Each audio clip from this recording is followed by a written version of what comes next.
Miss you திரைப்படத்தோட திரை விமர்சனத்தை தான் இந்த வீடியோல நம்ம பார்க்க போறோம். முன்கோபியான வாசு இயக்குனராகும் கனவில் உள்ளார். அவர் விபத்தொன்றில் சிக்க நினைவு இழப்பு ஏற்படுகிறது. உடல் தேறினாலும் நினைவு திரும்பாத நிலையில் திடீர் நண்பருடன் பெங்களூர் செல்கிறார். அங்கு சுப்புலட்சுமியை பார்க்கிறார்.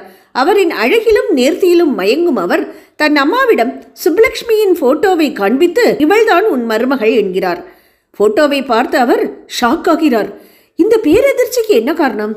சித்தார்த்த நினைவு இழப்பால் அவர் எதையெல்லாம் மறந்தார் என்பதற்கான பதிலை சொல்லுவதுதான் படத்தின் மீதி கதை. மிஸ் யூ காதல் படம் தான் என்றாலும் கதைக்களம் ரொம்பவே புதுசு. முதல் பாதி கதை கொஞ்சம் போர் அடித்தாலும் இரண்டாம் பாதி உருக வைக்கிறது.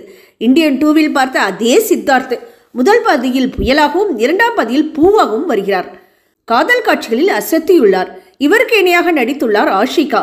பயந்த சுபாவமாக வருபவர் போக போக முதிர்ச்சியை வெளிக்காட்டக்கூடியவராக இருக்கிறார். உடல் மொழியிலும் பேச்சிலும் அவரின் மாற்றம் நன்றாகவே தெரிகிறது.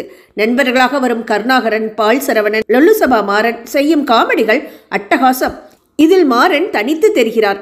அவர் பேசும் ஒவ்வொரு வசனமும் தியேட்டரில் அப்படி ஒரு சிரிப்பலை. படத்தில் வில்லன் கேரக்டர் இருந்தாலும் அதற்கு பெரிய ஸ்கோப் இல்லை. நாயகியை மிரட்ட மட்டுமே வருகிறார். ஜிப்ரனின் பின்னணி இசை கை கொடுத்த அளவுக்கு பாடல்கள் எதுவும் ஒட்டவில்லை. ஒளிப்பதிவு KG வெங்கடேஷ். காதல் காட்சிகளை அழகாக காட்டியுள்ளார். எடிட்டிங் தினேஷ் பொன்ராஜ். காதலும் நகைச்சுவையும் கலந்து வந்திருக்கும் மிஸ் யூ இலசுகளை நிச்சயம் கவரும்.